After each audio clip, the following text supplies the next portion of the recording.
Bonjour, je m'appelle Laurence Vivarès. Je suis ravie de vous parler de mon dernier roman, mais qui est en fait mon premier roman, donc je suis d'autant plus émue. Donc La vie a parfois un goût de ristretto, c'est mon premier roman.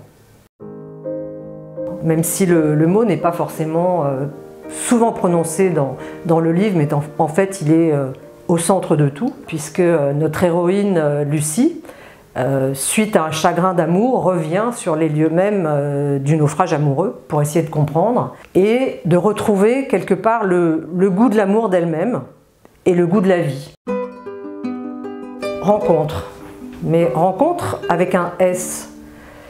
Effectivement, ce parcours de Lucie dans Venise pendant 3 jours va être ponctué de plusieurs rencontres. Et puis il y aura aussi les rencontres avec des gens qui ne sont plus là, mais qui sont quand même là. Je veux dire les artistes, par exemple, qui ont un lien à Venise, qui sont venus. Le couple George Sand, Alfred de Musset, Vivaldi, des tas d'artistes. On peut dire que Lucie va effectivement, au travers de ces rencontres, aller à la rencontre d'elle-même.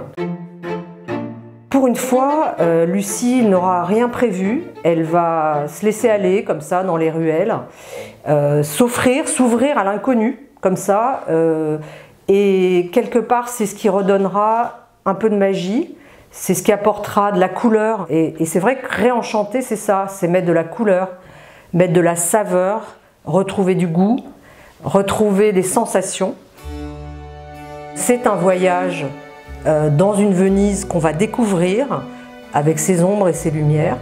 Mais ça va être aussi un voyage intérieur, car dans ce cheminement, Lucie va aussi finalement voyager dans ses propres zones d'ombre et de lumière. C'est une ville qui invite à la méditation, c'est une ville où il y a une part cachée qui est extrêmement importante, qui nous invite aussi à aller questionner ce qu'on ne voit pas chez nous, en nous. Et c'est un petit peu ce cheminement-là que Lucie va vivre à Venise, dans une espèce d'osmose, finalement, avec cette ville. Je mettrai là aussi un S. Oui, il y a un personnage central, mais il y a Lucie, donc notre personnage, notre héroïne, mais aussi Angelo.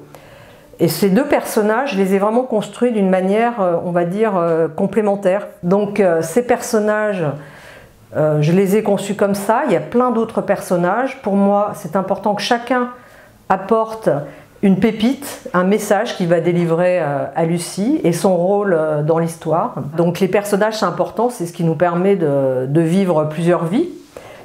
C'est comme les livres, et c'est un grand bonheur d'avoir pu écrire ce livre et d'avoir vécu avec ces personnages auxquels je pense encore souvent.